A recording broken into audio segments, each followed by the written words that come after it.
Bafowethu ugogo uberentisa abantu bangaphandle abangenamaphepha inqwaba abantu bangaphandle batholakala emzini wakhe kade barentisa omunye nje waseMalawi sime interviewile la edlula washo ukuthi akanalo ngisho nepasi so bambophela lokho ugogo ukuthi ubephethe abantu bangaphandle becela umuzi and bengafuni ukubavulela kade kuthiwa bavule kwaze kwaphoqa ukuthi baphoqa ukungena. Uyabona lana engibone khona patriots ukuthi cha anidlali. Ingalesikhathi sekuboshwa ugogo. Uyabona ngalesikhathi sekitshezwe evenini. Umphakathi umkakile ethi maphoyisa mthatheni. Lapha inhliziyo yami ivele yababuhlungu. Hey. Ngizwe icwile ambafethe amafutheni ngacabanga kuthiwa sekugogo wami lo noma kuthiwa sekuma wami lo mpela benzokwenza njani. Kodwa ngakhumbula ukuthi yazi lento eyenzakalile inhle. Ukuze kakhulukazi labo abala eSouth Africa abangaphandle abaqhamuka kwamanye amazwe whether bala legally or illegally. Kodwa abasebenalo muzwa ukuthi cha ama-South Africans ayabazonda awabathandi abantu bokufika. Bebona ukuthi this is not about love or hate, but this is about law. And above law, this is about the country. Thina eSouth Africa asinalo elinyizwe esiyokwazi ukubalekela kulo uma izwe lethu lifa. If it means to ukuthi ngisho nama-South Africans athi standing against ukulwelwa kwezwe nawo ufanele athola amachaphazelo, so be it. Uyabona le nto ibebuhlungu kakhulu bafowethu, angifisela ukuthi yenze komunye umuntu omSouth African. Kodwa ukuze ingenzeki bafowethu, asihlonipheni umthetho wezwe lethu. Umuntu olana illegally loyo muntu loyo akazise yena emaphoyiseni ecela ukusizwa ukuthi ngiyathanda ukuba seSouth Africa fanele ngenze kanjani. Asingafuyi abantu abangenawo amaphepha kuba seSouth Africa ngoba lokho kungalimaza ngisho nathi. Kubuhlungu impela yabona inhliziyo yami ilimele ngiyibuka le nto kodwa khona ebekufanele. Welcome to Hill Care React, everybody. I hope everybody's doing okay. Shout out to you for clicking the video. You're a superstar. Hey, wherever you at right now in the world, I want you to know that you're the original. So you can't run away from your own story. You gotta make it work, man. You gotta make it work. You gotta make it work by all means necessary. Yeah, man, you know how we do it over here. We react to funny, creepy TikToks that we found on the net. Make sure that you do subscribe if you haven't. Like the video and do comment, man. Prove that you're not an NPC here, man. So we don't need robbers over here. Yeah, man. Without further ado, man, let's just jump straight to it.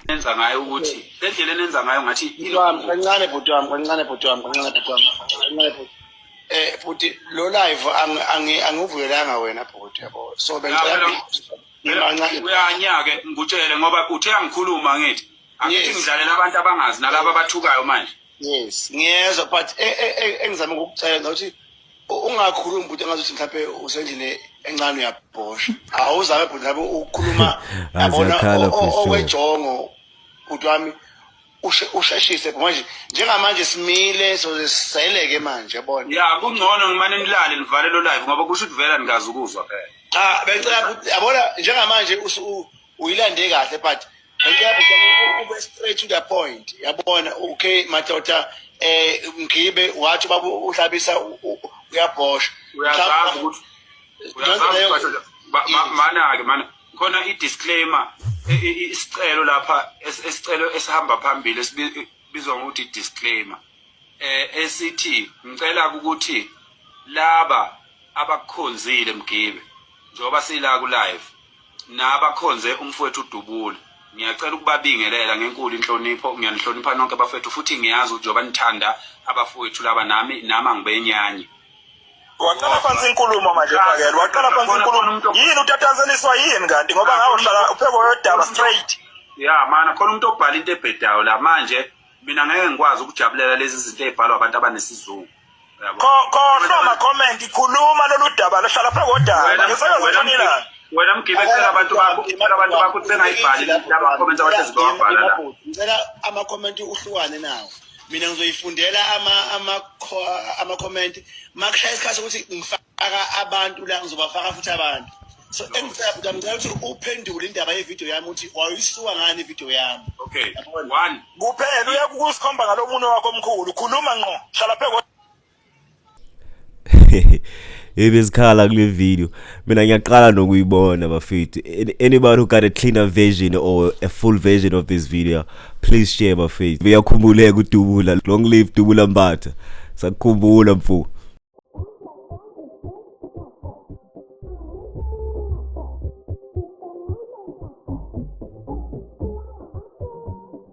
I believe this is just for content, man. I just say that.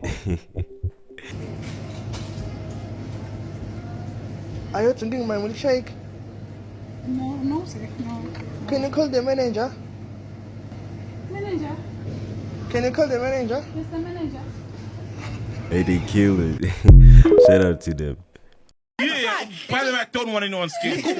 Please stay away from it. This is different, and that's why in a problem yokuthi bathi siyalingana abafazi namadoda siyalingana. You know, I'm not saying we are better as men. Okay. All I'm saying is 50-50 too, it can't be the same.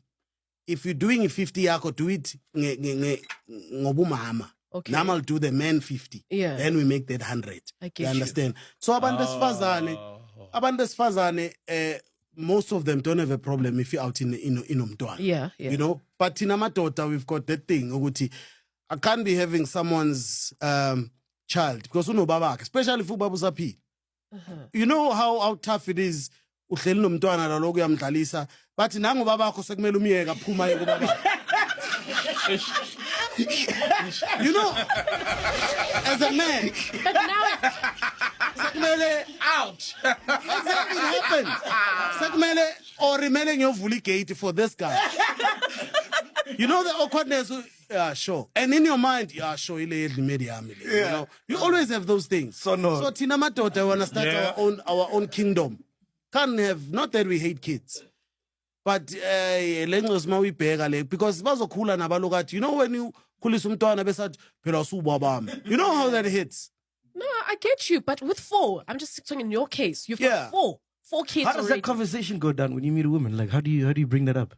I immediately. Oh, okay. Immediately, so that because askagaba inama attachments. Angifuna ukuleader on, then after segmenting nabantwana by 4, so too attached to kuhamba, but too hurt and stuff. So the first date, hey, shakunjani upelepele nabantwana by 4.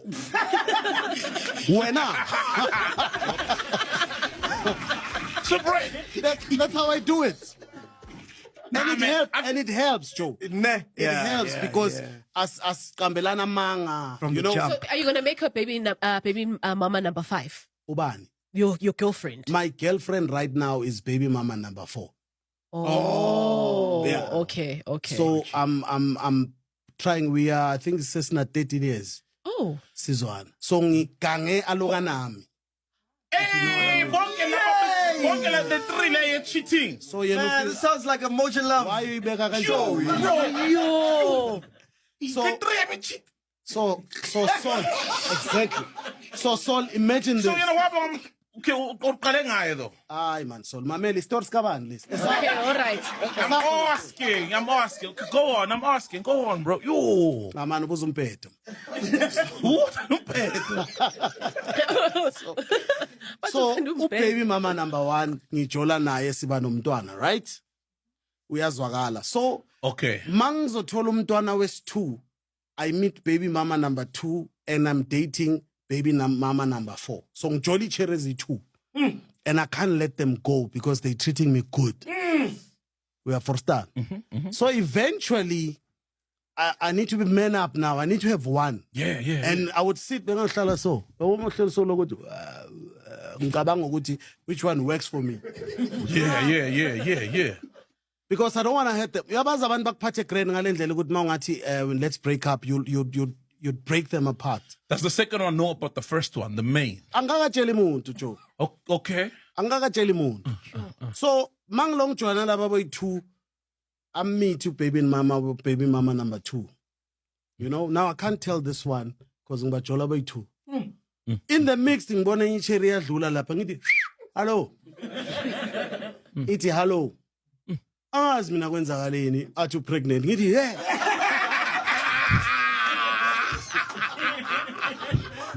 joke.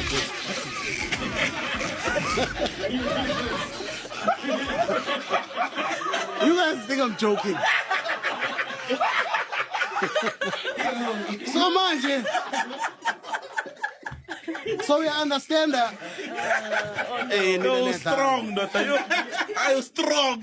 Now the fucked up part is that ama-gents masiplomile, maybe baplomene medzabo. I bring my girlfriend as well. Long akavi fokola, askakabi nomntwana nalo. Already sengimithise abantu abayi-2. We understand. She knows the firstborn. Ufika firstborn ukhona.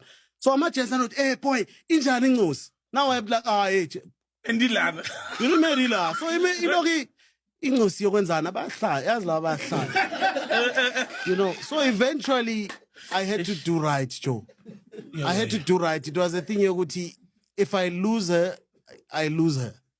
You know? And both of them I had to sit with one and say, hey, I don't think he's a spanner right.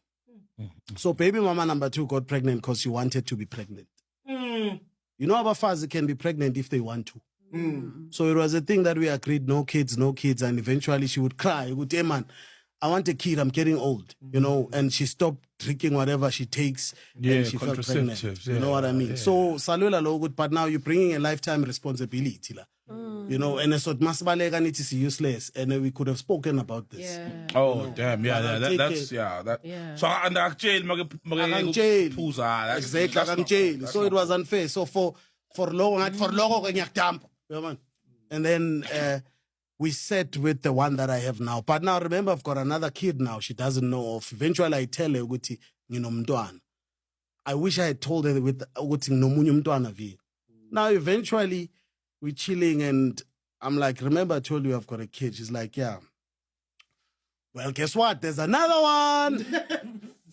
You know, and she was shattered, Joe. So if law uyakama morning after without telling you, don't you feel like on principle is the same as you not declaring all your kids to another woman who's potentially going to give you kids? Because now she's a stepmom to 3 instead of 2. You see. So she is. So okay. So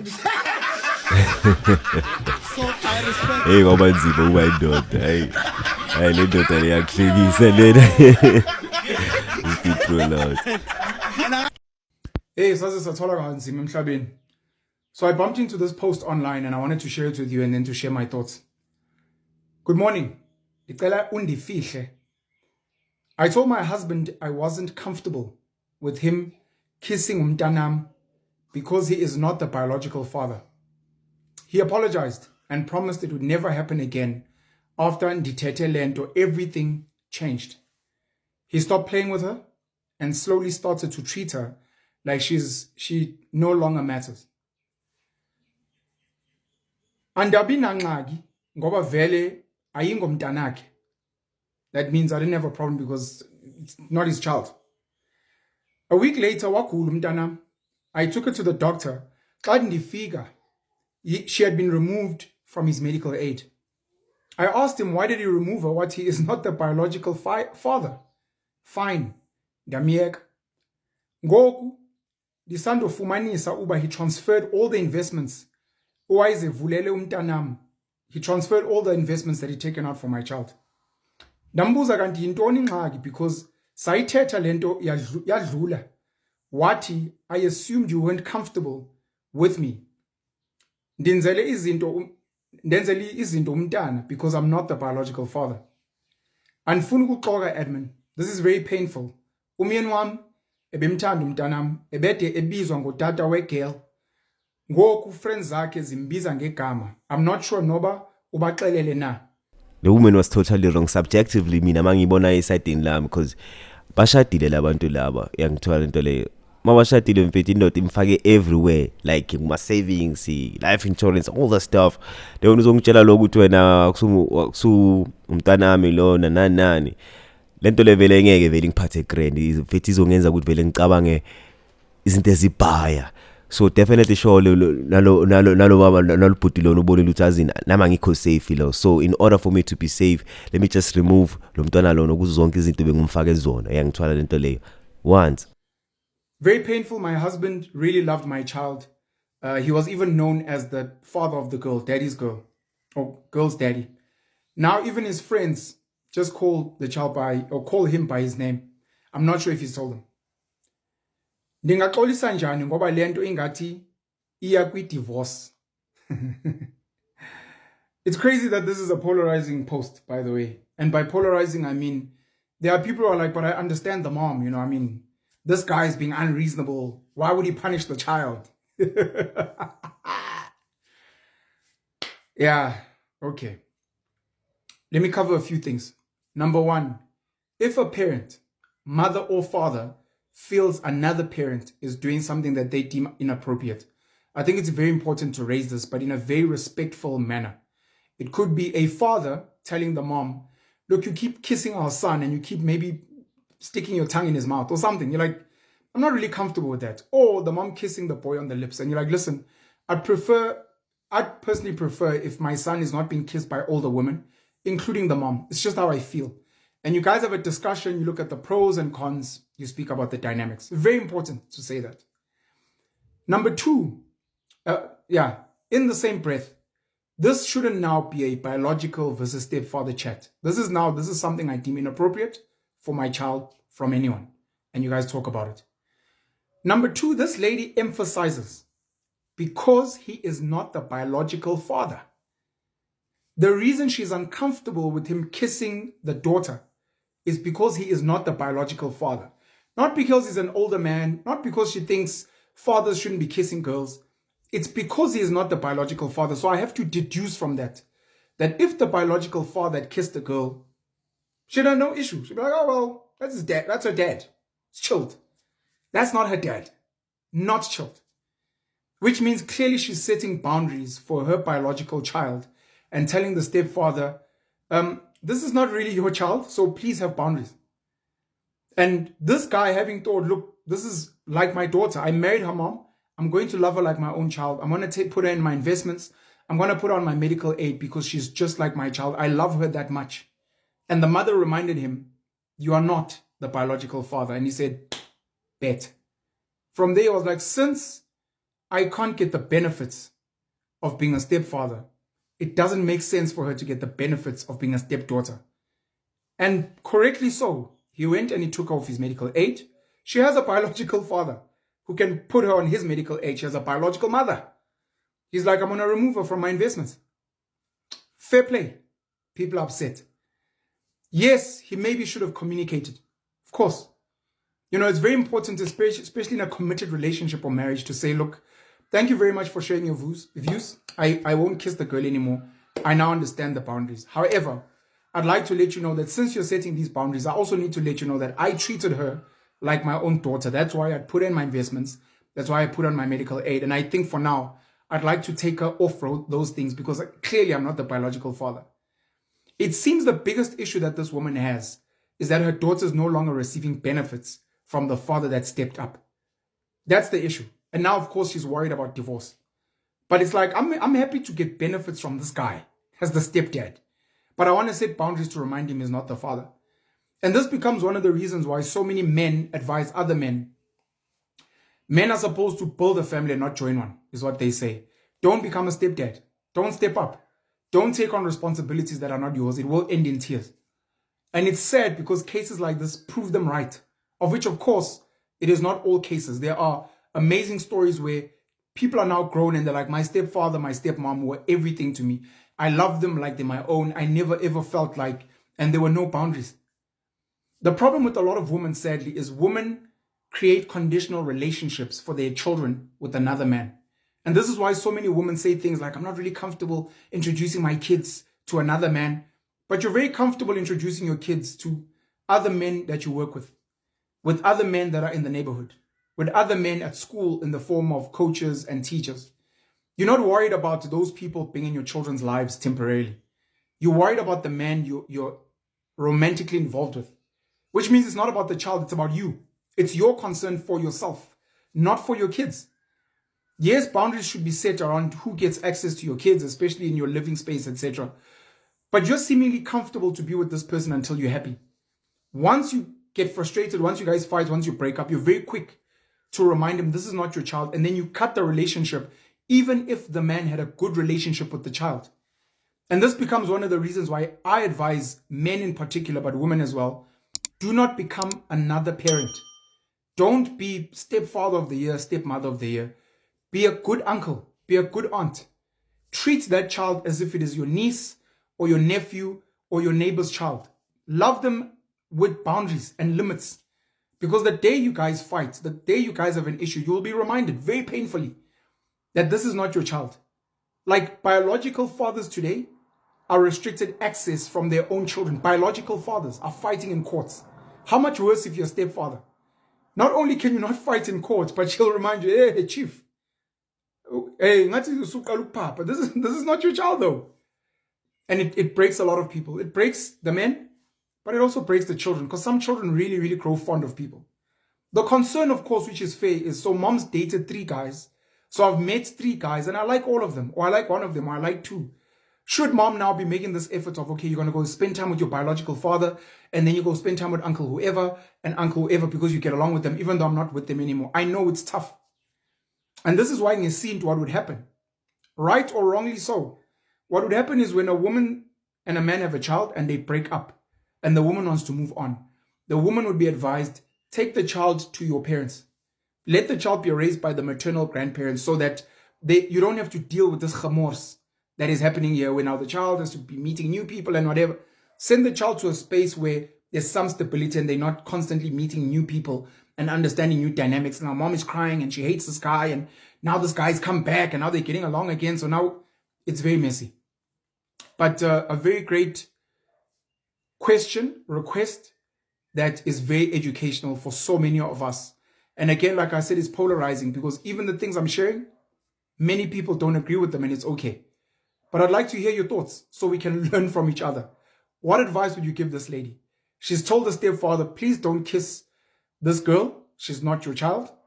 And the guy said, okay. And then he went and he took the child off his medical aid. He went and he removed the child from his investments. When the mom raised it, he was like, but you said this is not my child. And where he used to be called father of whoever, his friends now just call him by his name. And this lady's worried, like, what should I do?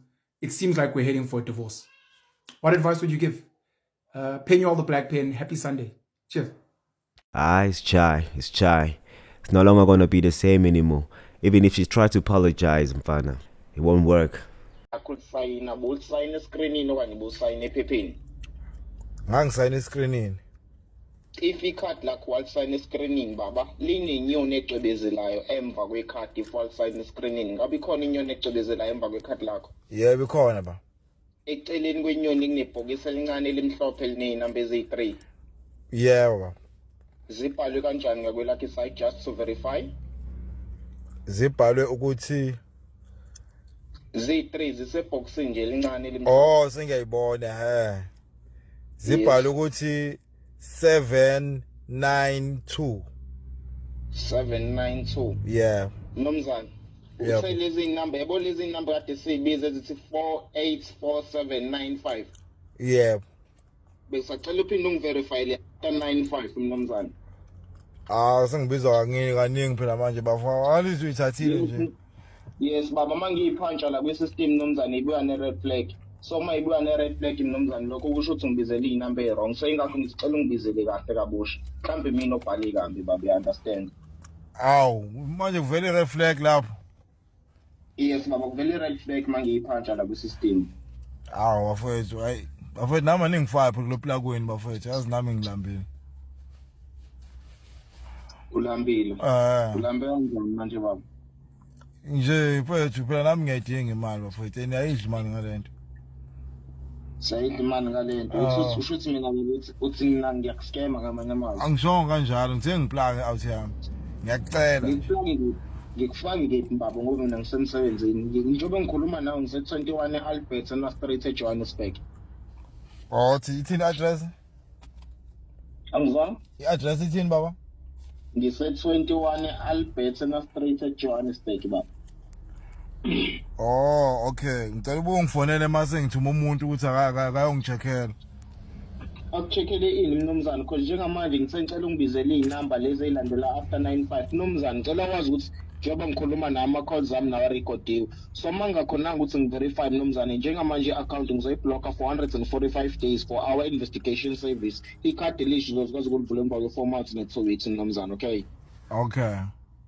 Yebo baba, njengamanje sayiblock i-time back engaphansi kwale number. Cela uvashele ebranchini eduze nawo mnumzane, uqale police station ze-affidavits.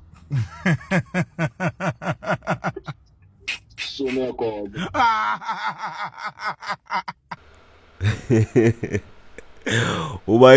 bastard. So you really think Bob Marley died of melanoma? You sure about that? Well, do you know who that is? Do you have any idea? And if you don't, let me tell you, that's Nelson Mandela. And while you might not see the resemblance here, maybe you can see it here and how perfectly their faces line up. And yes, of course, we are all darker or lighter during different times of the year, depending on our exposure to the sun. And if that side by side wasn't doing it for you, how about this one, where everything lines up absolutely perfect down to their hairline. And yes, their noses are off just slightly, but that's only because one is a little leaning back and the other is a little straight forward. And again, perfectly aligned everywhere, other than he's just smiling a little bigger. And if this still doesn't do it for you, well, you know I always come packing heat. Because while some of you think sometimes I'm reaching, bro, I know what's true. 1 and 2 and 1 and 2 and 3 and 3. Perfect little triangle of marks. And let's see who they belong to. Would you imagine that? And of course, that's not it. There's always more. 1, 2, 3, and 1, 2, 3, and a little scar there, and a little scar there, and a mark there, and a mark there, and a mark there, and a fainter one because they probably removed it so you wouldn't know as well as I know. Now again, let's see who these belong to. And let's watch it line up perfectly again. And well, if you're still not sold, why don't we take a look at their timelines? Don't you think it's funny how Nelson Mandela spent time in jail from 62 all the way down till 1990? I wonder when Bob Marley was performing his music.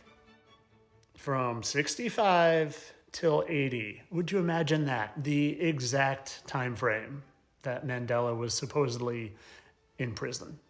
Do you ever think maybe these people that are in the limelight that they tell you are going to prison aren't really going to prison? Like people who don't pay their taxes. They lie to you about that, so you pay your taxes still. You guys know me. This is all for entertainment, and I just create these because they're fun, and I don't really care about exposing all the evil in Hollywood, in the government, and apparently even in the truther world.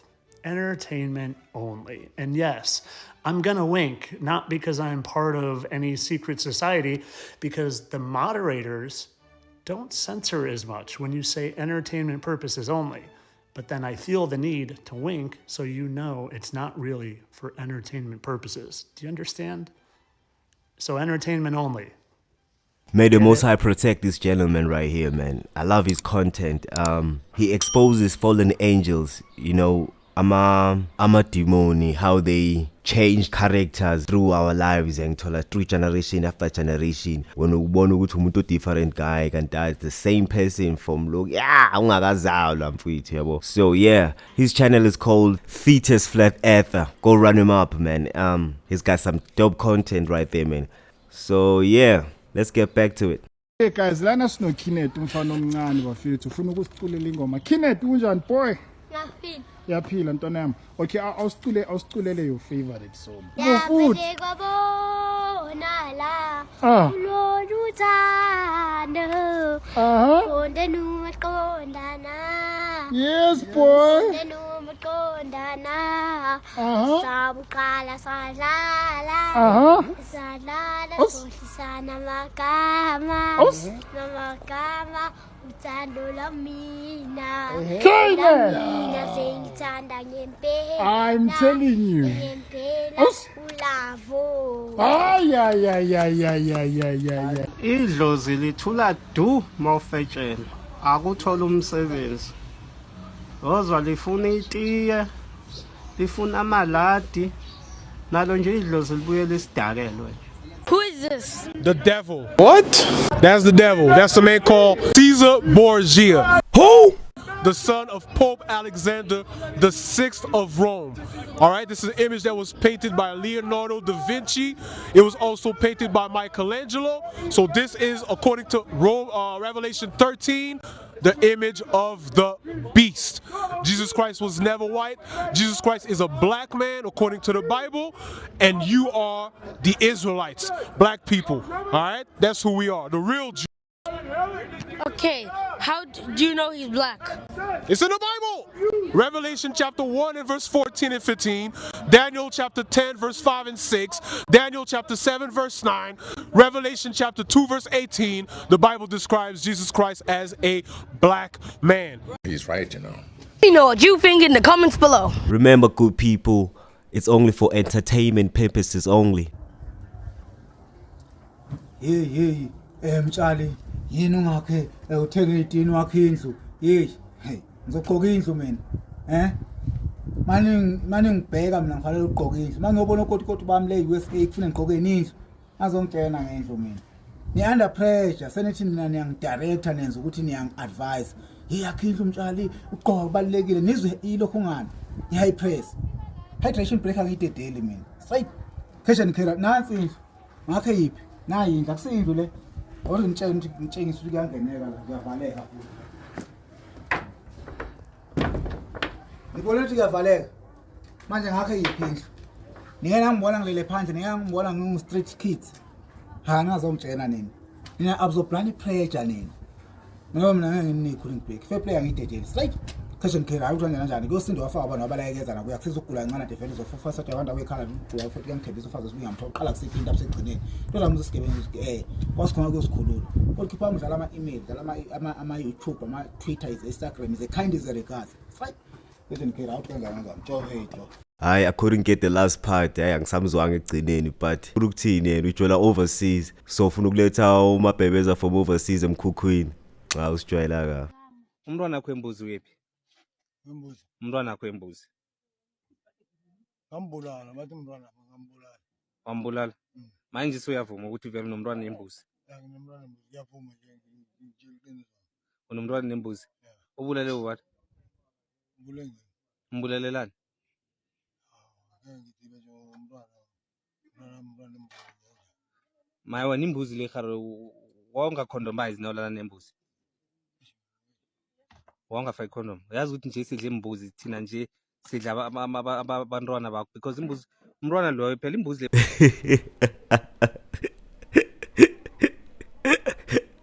Yo, wait, I'm afraid. No, sorry guys. I'm sorry guys. Yo, wait. Look, nanembuzi yafana naye guys. Is it me or am I just saying things, guys? Let mbuzi yafana naye. There's so much resemblance in this goat dog, like flip. Yo, even this guy lo umbuza ama question dog makes it worse. Uthi sina maspisi lana sidla imbuzi sidla abantwana bakho. Yo, and uyambona mfethu, he gets emotional. He even shed a tear mfana. Babamtshela ukuthi ndoda ubulalele lembuzi le ubulalele umntwana nje. Yambona ukuthi lento yamthatha mfethu, yabona. Uyakhumbula ukuthi he took a life mfana. So izinto zenzeka emhlabeni bafethu. Yeah. Salwazi udaba thina. Ngeke sozwa ngani nina. IFP was not a liberation movement nina.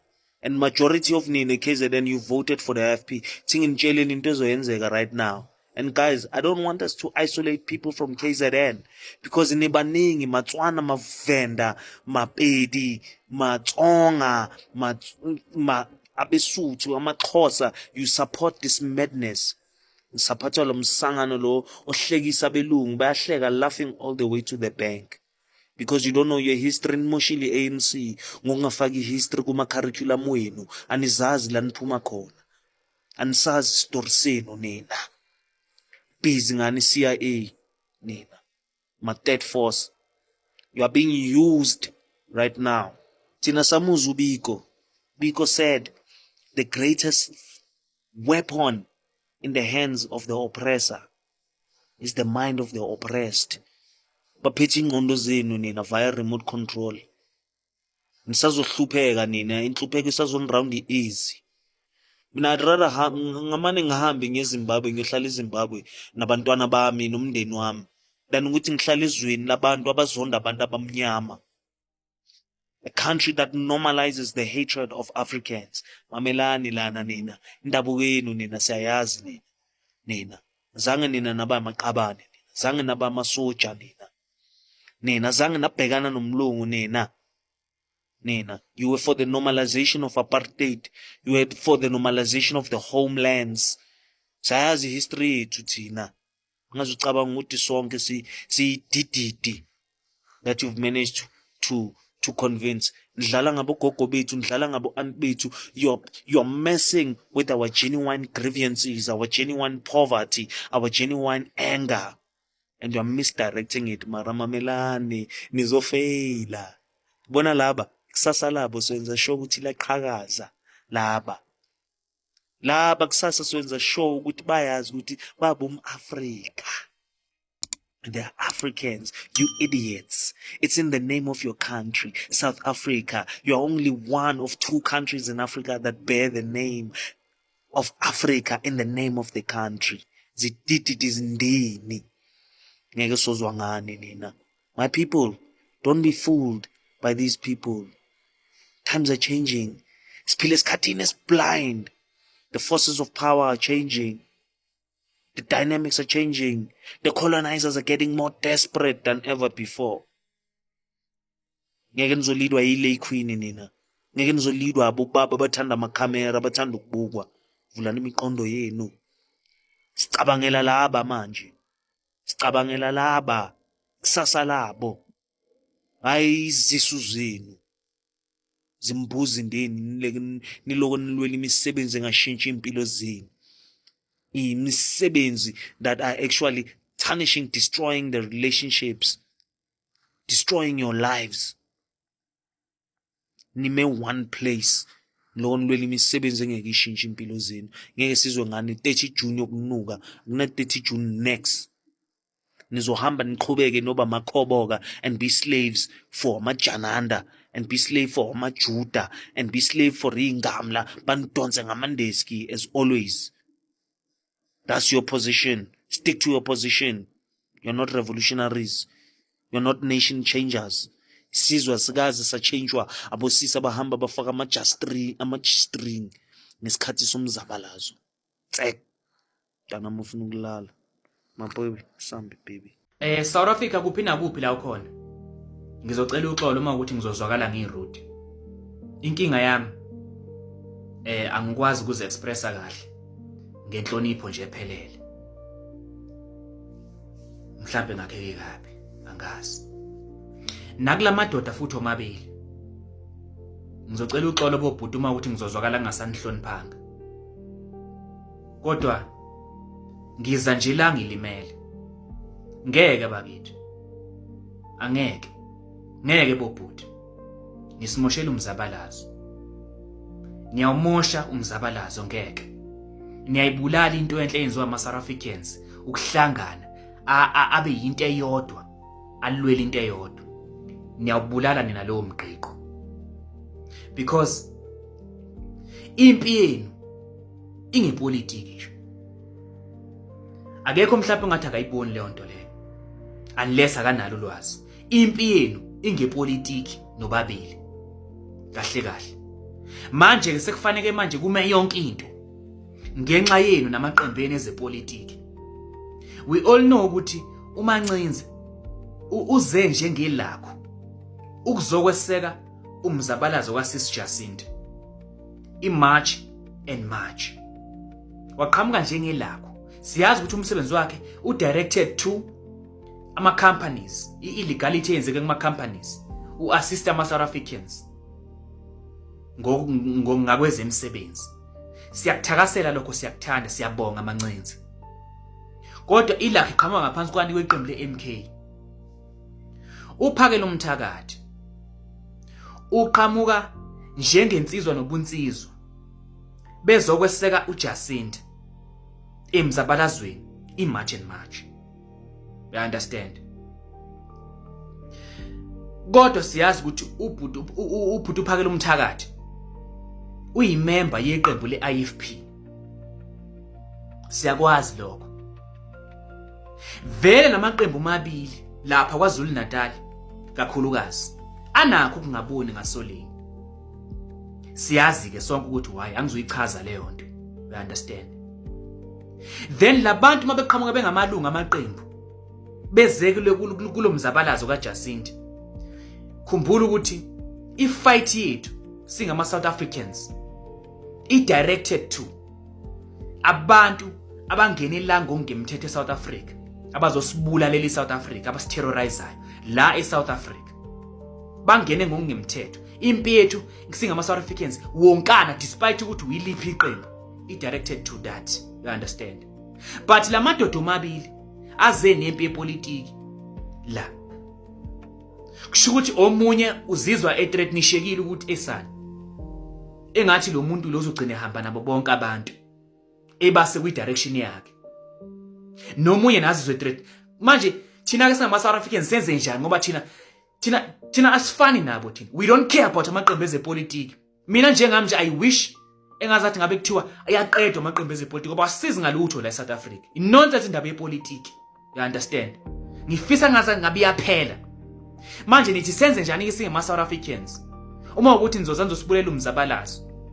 Yini ngayicabangeli lengane yabantu evele nje ya riska ngempilo yayo. Yakhetha ukulwela ama South Africans.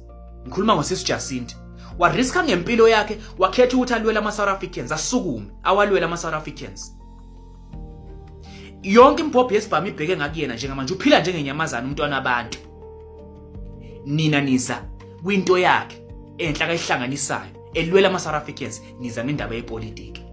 Nizobanga nje indaba yepolitiki sekufanele nonke lokho nizama ukuqumba naphansi ke direct abantu kuthiwa siyele nini yale sinini yale, and then lento esilwelayo sizoyinqoba nini uma ukuthi nina business khomba ama direction wenu ezepolitiki. Lempe esilwayo sizoyinqoba nini? Ngoba kuyacaca nibanga nje indaba yepolitiki. Omunye unenkinga nomunye kodwa manje kuyipolitiki ngoba yebo ningene nina nizokweseka usisi Jacinta, ningene ngokuzemeseka ngama organization wenu, nangena ngokuzomeseka. Manje yini ningeseki yena niyeke nithatha ipolitiki nibeke eceleni because unga pretend ukuthi uyibeke eceleni but siyabona ukuthi ngaphakathi enhlizweni zenu ukhona ipolitiki. Nalezi zimpe enisibonisa zona la ku social media indaba yepolitiki. Ngapha ninama numbers amakhulu. Nithi abantu abenze njani? Lo ma numbers wena wenze nje abayi confused. Ayeke lempe silwayo. Senze kanjani bakithi? Angeke bafethu msana kusixhaphaza. Msana kusixhaphaza anganza ukuthi msana kusixhaphaza. Mina ngiyanihlonipha impela futhi ngiyawuthanda umsebenzi wenu. Ngiyabonga futhi ngegalele ngamagalele nawo. Kodwa anikwazi ukusimisa director kanje. Anikwazi kwenza lento eniyenzayo. Ngiyafisa ngathi ngelinye ilanga usisi Jacinta angavela avuke nje ngo left.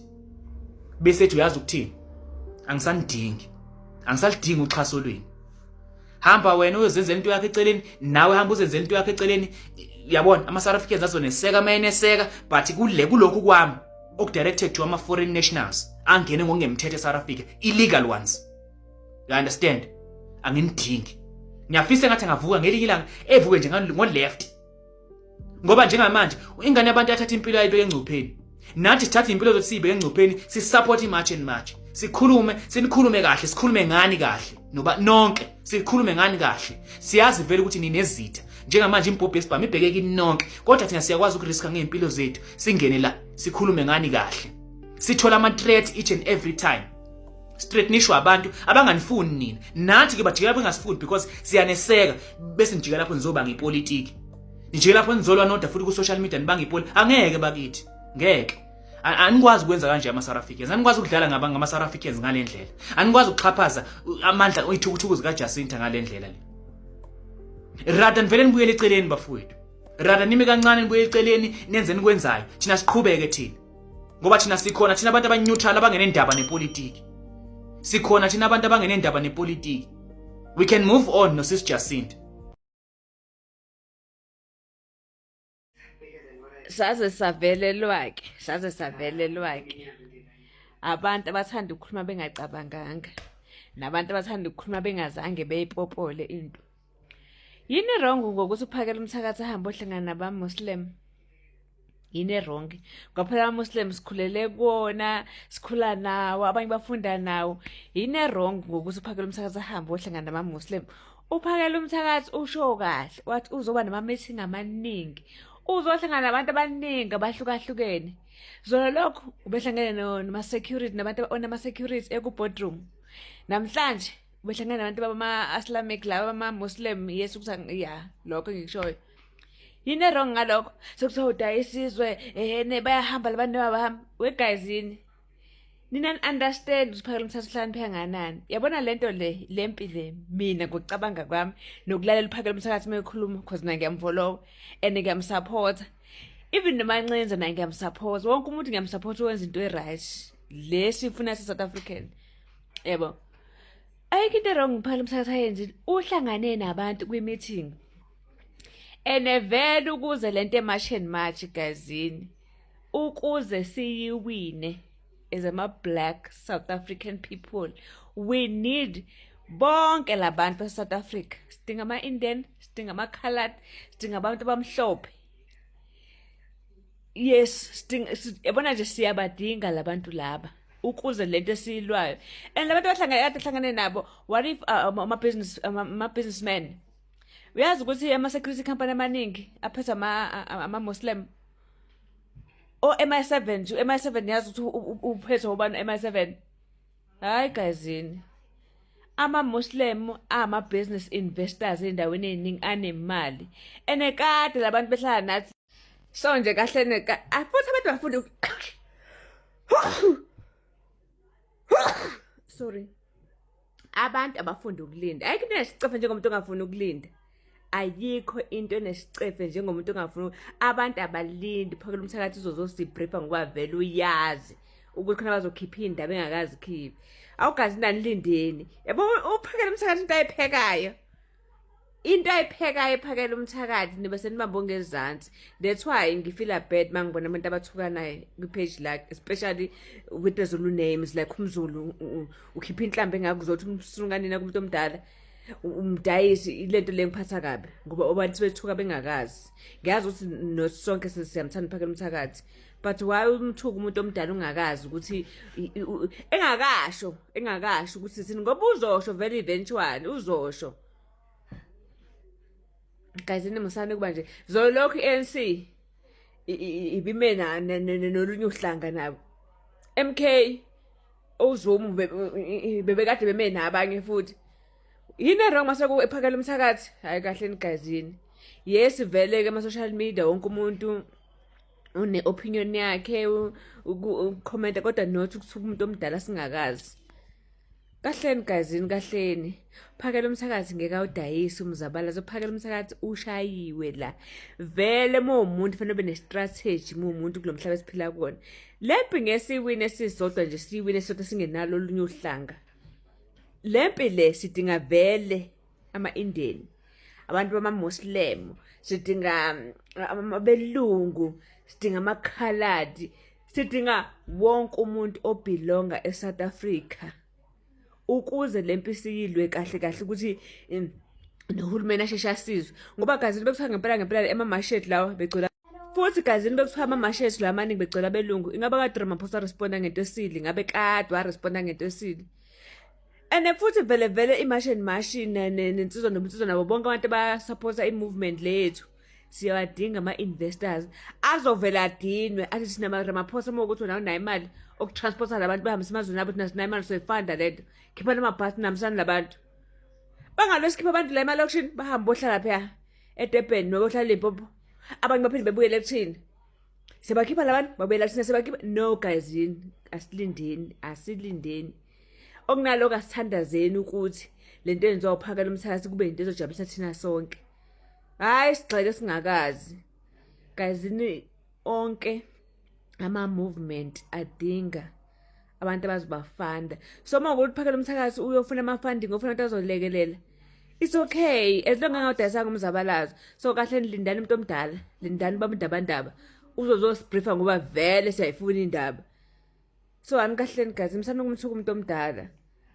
Yabona nje umuntu akathanda umuntu amthandayo kahle nothi ukuthukwana kube mnandi lento esenza siyenzeni kahle singathuka cabanga kusumthukile ke useyabuya after 3 days azositshela ukuthi yena ubekade singla meeting usesho into emnandi esijabulisa sonke uzoyisusa kanjani le nhlamba yakho ku social media ikhohlwa social media nje ayikhohlwa social media.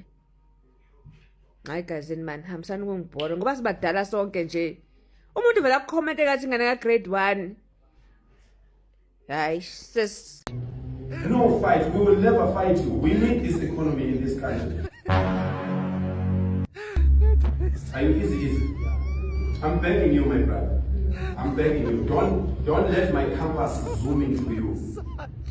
Don't let my campus zoom into you. I will protect your shops. I will protect your shop, all of you. I will protect your shops without taking money from you. Because I love this town. It's my town, it's my homeland. I don't have to take money. I have a lot of money. I don't need money. Give me 5 million, only 5 million for food only. I want problems, always. Only 5 million for food only. Humanity is the first thing in life. Humanity is the first thing in life.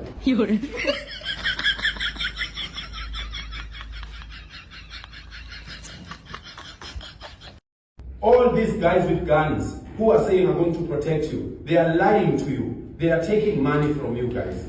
They are lying, they can't protect you. This is a revolution. Mama yangu. Game over. Don't allow anybody to come to your shop and ask for money. If they ask for money, take out the phone, take a video of them and send it to me. Anybody that comes to your shop and asks for money, take a video, send it to me.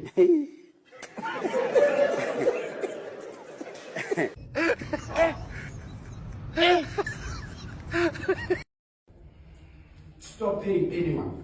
Stop paying even the police, don't pay them. Because they are getting paid for doing what they are doing. They're not supposed to take money from you. I am the one.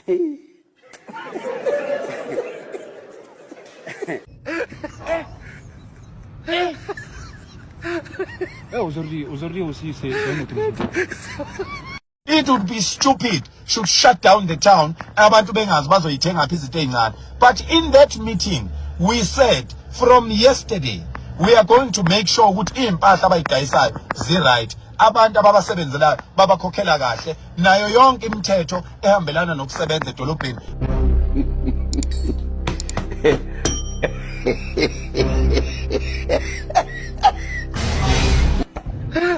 Nobuholi be-March and March akubanga kuhle lokho.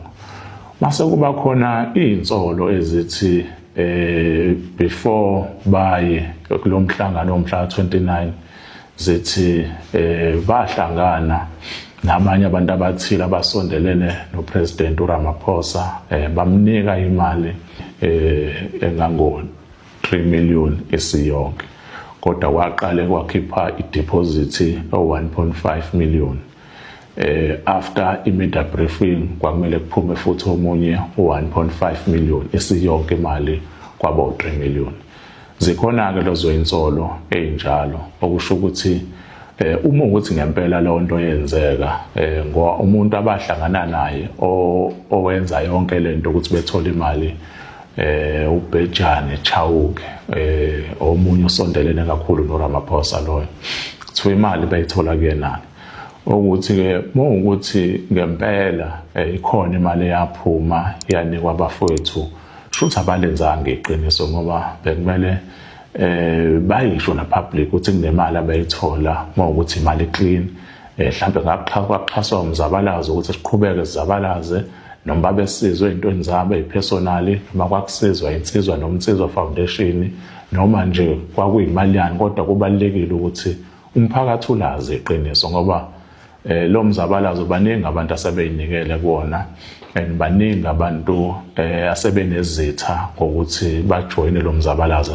Nina nje nikhulumela ngemali, khulumani yini nazi imali, onobufakazi akabuveza ubufakazi ayithulele umlomo, ubufakazi boyikhulumela bona. Mina ngikhuluma lokho engikwenzayo. Manje ngicabanga ukuthi niyongiqeda amandla, niyaphupha. Ngeke iziyenzeke leyo nto leyo. Asambe siyosebenza, mufuna siyosebenza, ngiyohamba nawe kube ngathi awukazi wenze lutho. Uhamba la eduze kwami, ngikwesulile, ungasekho empilweni yami, uyitshela ukuthi ukhona, kodwa ngiqhubeke ngihamba nawe ngoba ngafundisa ukuthi uma ngingashongo lutho kuwo lubi, vele ayikho into embi ezokwenzeka. Ngiyesulana mina empilweni, ngiyakwesula mina empilweni. Ngikwesule nje uqhubeke kube khona iminyaka ewu20 ungasekho kodwa empilweni yami. Danke, ayizonda inkabi. Ndicelela abantu phansi wena isona siphiwo sakho wasiphiwa uNkulunkulu leso, ilona afa oyolishiyela abazali bakho, okukhulumile kwalalelwa umkhathi, ngeke ukushintshe. Ngisho ungabhala phansi la uphinde ukusule. Beza abantu bengabi nakho, kodwa ngifuna wazi ukuthi okukhulumile ngamanga ngomuntu onedlozi njengami, umuntu onomsamo ophilayo njengami, kufanele wazi ukuthi lokho kuyokulandela ngomkhathi, not ngalezi zinto ezibhalwe phansi. Kuyokulandela kungasaboni umuntu, kodwa kuyokulandela ngoba mina ngiphilela iqiniso phambi kaThixo. Akekho umuntu engake ngahlangana naye ngaphambanisa ukukhuluma naye. Akekho umuntu engangahlangana naye ngemukela imali yokuthi akuyekwe lezi zinto ezenziwayo. Ngakho ke uyozama uzuyeke ukungcolisa, ngeke uzulithola ichashaza. Ukube ninayo into ephilayo ngabe kade ninikezile abantu ngoba niyakwazi ezinye izinto ukuyikhipha izondi kaba ibambe khona. Ngiyabonga nina benkosi. Angaze ngihage intombazane engathandani naye ukuthi ngishayise nje emabeleni. Ngihage intombazane ngeke ungibone mina ngenza leyo nto leyo. Angimhagi nje mina ngishayise nje emabeleni okungawona wami. Angikwenzi lokho. A few moments later. What's going on here? Aduh bobo. Aja Pak Bibi aja.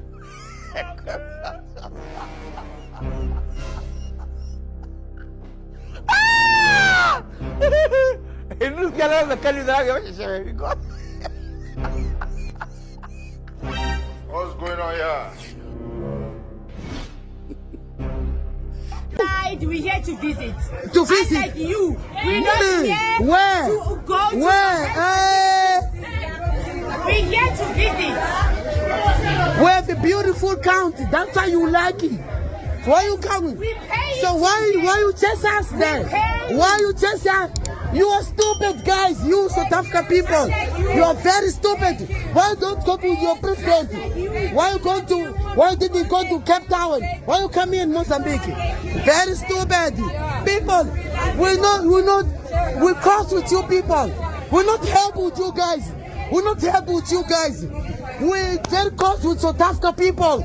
I tell you guys, you must go tell your president, fuck off. Yes. Yes. And I make video also. Yes. I make video. Yes. You want my passport? Tobago. South Africa and Tobago. South Africa must go. Black people, South Africa must go. All the black people must go. You must go. You must go. You must go. You motherfucking team. You are very here with our passport. Fuck off. Fuck off.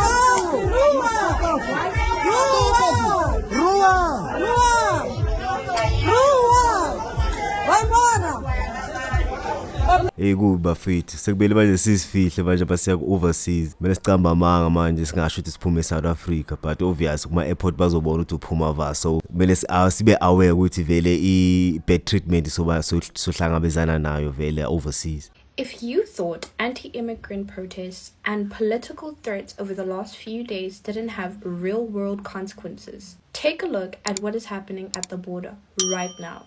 The ANC is sounding the alarm because a massive humanitarian crisis is happening at the border of Musina. According to a recent article, thousands of Malawian and Zimbabwean nationals are trying to leave South Africa after the recent unrest. Buses have been dropping them off in Musina to go home. But instead of a smooth exit, they've hit a brick wall because of slow home affairs systems, visa blockages, and massive border delays. Thousands of people are stuck sleeping in open fields with barely any food, water, or clean toilets. This is the part that nobody wants to talk about. Politicians make big speeches about immigration and tracking numbers, but when thousands of people actually tried to cooperate and repatriate voluntarily, our own government systems can't even handle the paperwork. It proves that our border infrastructure and administrative systems are completely broken from the inside out.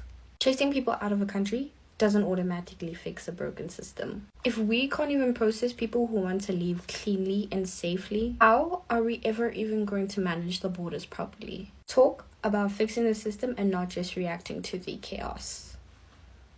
Scam. I was exploited and publicity humiliated in a manner I did not concern.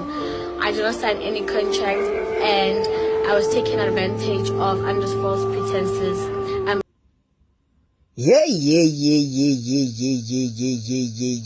Nansi enye inzakala. Inzakala le. Inzakala engakaxolelwa. Hayi.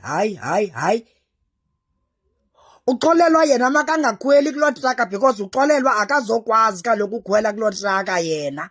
Makazifunele enye inantsika anothi akhwele kuyo because yena akazokwazi tu ukhwela kuleyo itraka. Iphezulu for yena. Oh, uSimphiwe uzamnceda. Abantu uzawukwazi na? Ndiyayazi kuSimphiwe uyazi-availa just for ukuba abe nokwazi ubamba phaki le ntika kwimpura. Khangela izandla. Yho, oSimphiwe. Yho, hasana babulewe. Hey! Thixo, umnyusa ngegxalaba ezimpu.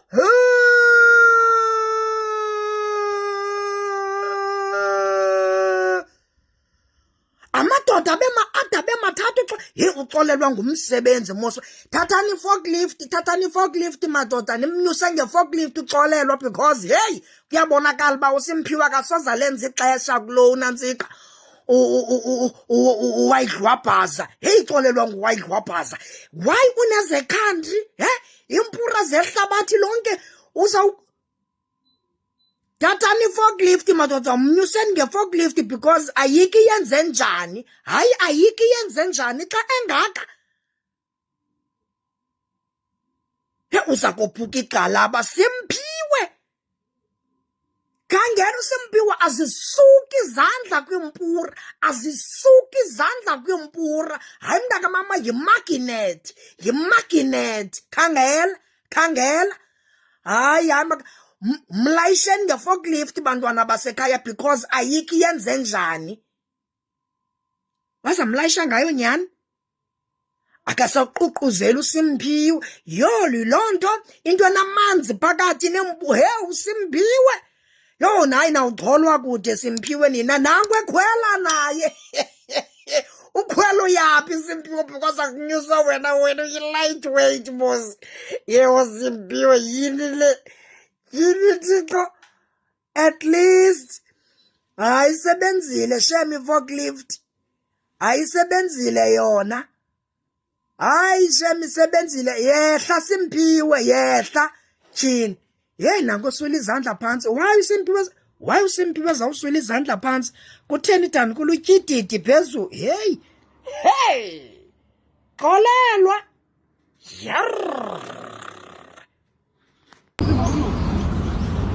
Yes.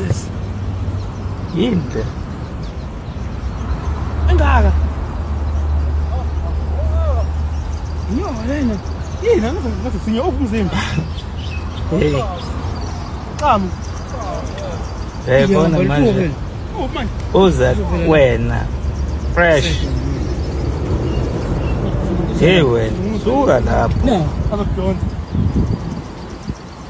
Yini? Leti zakunika. Sukani lapho. No.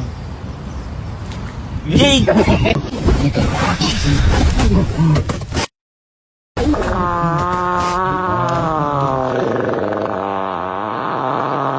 Nilalela umthetho wami ngoba nizale nje ningashadile nizele ngoba ningayijelela umthetho washada nonke nikhona nikhona nje anikholwa nikudla amakhala kodwa nizalwe yimi yabona indoda enamandla asibonanga asiphindele indoda enamandla samahamba nebaba yabona ke into ispragate yahamba ngane yakwethu ningathatha obhatata bazonisinda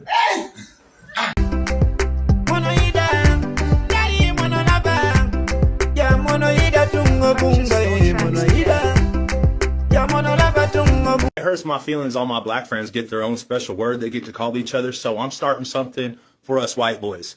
From now on, I'm calling y'all vanillas. It works for everything. What's up, my Nilla? This Nilla? Nilla, please. Nilla, you might be onto something. I like it. I'm in. Nah, hold up, fam. You can't remix that. Y'all already got a word. Crackers, honkies, the white as the wall. Y'all. Hey, my Nillas, don't listen to that guy. He doesn't know the culture. He doesn't understand what it's like to be a Nilla. I mean, seriously, stay strong, my Nilla brothers. It's the most ridiculous thing ever. I'm in. Let's do it. What up, my Nilla? Bitch ass Nilla. Follow for more shenanigans. Let's go. Nilla, please. My Nilla, my Nilla. If a man has no arms and he has a gun in his pocket, is that man armed or unarmed? If soap is for everyone, then why do the packages only show women? Isn't that concerning?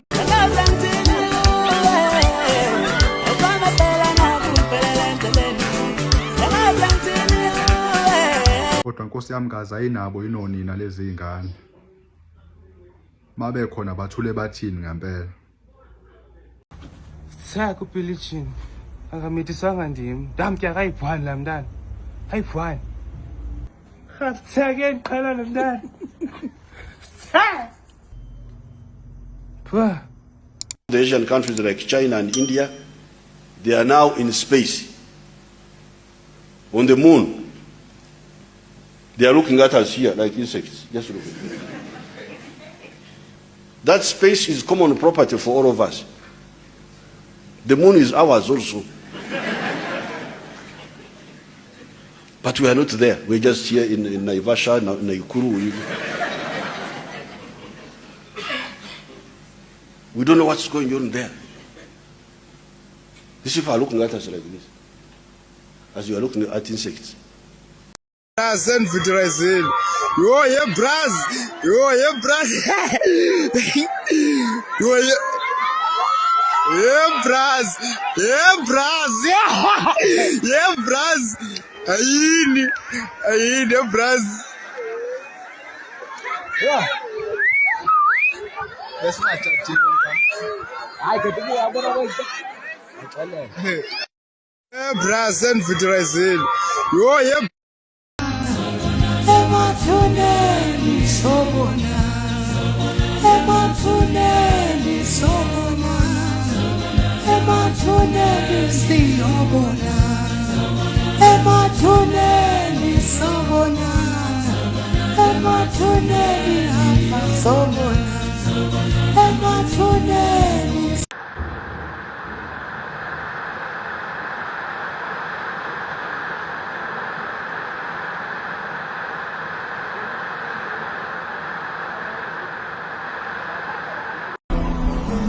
Surviving is winning, Franklin. Everything else is bullshit.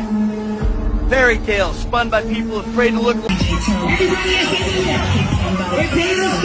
If you ain't see it the first time, go back and watch it again. I'm telling you, I think you missed it on the first go round. Ebusuku ngo-12 maniloku nijayiva maniya ku-toilet niyokhipha amanzi ngase-toilet amadimoni baza ngeglasi bathatha umqama wakho nokuthi bayowuthela kuye glass leya yakho. I'm telling you.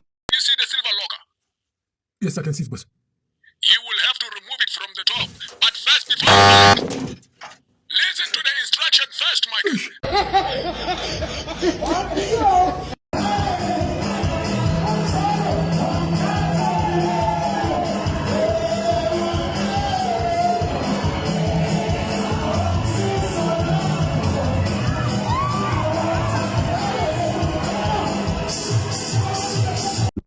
Sige ba na sige bendistin na. Oh, bensalula. Xolo Thixo. Xa ngicela nginoba manje yazinethisa ke mvula. Okay ke Thixo ni serious ngoku. Cela ba uNansika ungincede Nkosi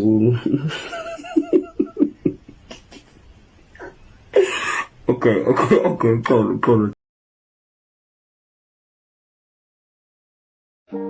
Sizoba grand.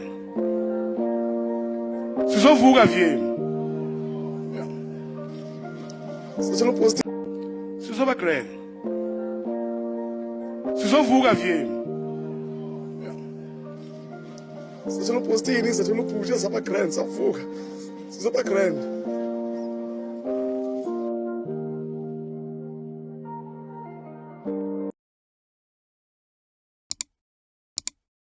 Awusipela namhlanje awusipela namhlanje awusipela namhlanje Well of the day malume lokufana Well of the day Zoba grand Zoba grand Wasobuka